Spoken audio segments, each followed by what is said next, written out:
The Sanskrit word bhakti is derived from the root bhaj, which means to revere, to share, to partake, and to worship, primarily meaning devotion.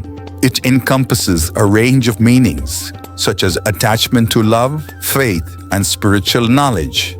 Bhakti is both a process and the result of the union between the bhakt, the worshipper, and the Bhagwan, the worshipped. As a process, bhakti is complete subservience to the divine will, and as an outcome, it is an end in itself. The purpose of devotion is neither wish fulfillment nor any higher purpose, such as liberation or salvation. It is a simple concept of unconditional love towards the object of devotion, which may be a theistic God, an impersonal God, a living being, or even a thought or emotion.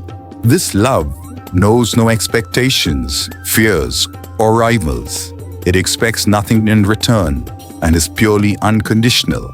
The sole purpose of loving is to immerse oneself in an unending stream of divine love.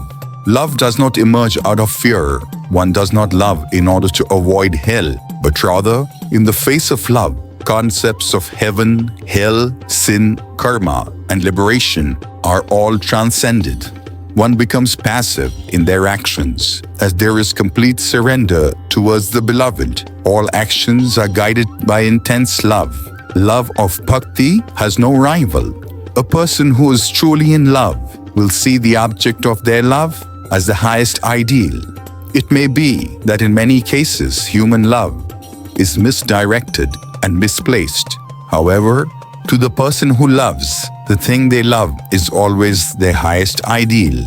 The ancient treatise on bhakti, the Narada Bhakti Sutra, explains the essence of bhakti in its opening lines. It is of the nature of the highest love for this, and of the nature of the immortal bliss, on attaining which a man becomes perfect immortal and satisfied forever, on gaining which one wants nothing, laments over nothing, hates nothing, delights in nothing, and is never enthusiastic in anything earthly, experiencing which one becomes exhilarated beyond self-control, stands perfectly still, and revels in the self.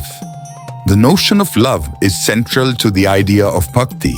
This love is an emotional, intense, and passionate longing for the beloved, not limited to the realms of physical or sexual desire. It involves an intense contemplation, such that the lover and beloved seem to become one. There is an annihilation of separateness, a dissolution of the distinction between me and not me. Unless the union is with the entirety of creation, the distinction will persist. Hence, in bhakti, the beloved is the supreme itself, the one who is both creator and creation. The identification of self with the supreme occurs, leading to complete fulfillment, satisfaction, desirelessness, and eternal bliss. This idea of oneness, unity or communion with the Supreme exists in different forms across different cultures and religious traditions. Love is a universal emotion, and its spiritual manifestation is even more so.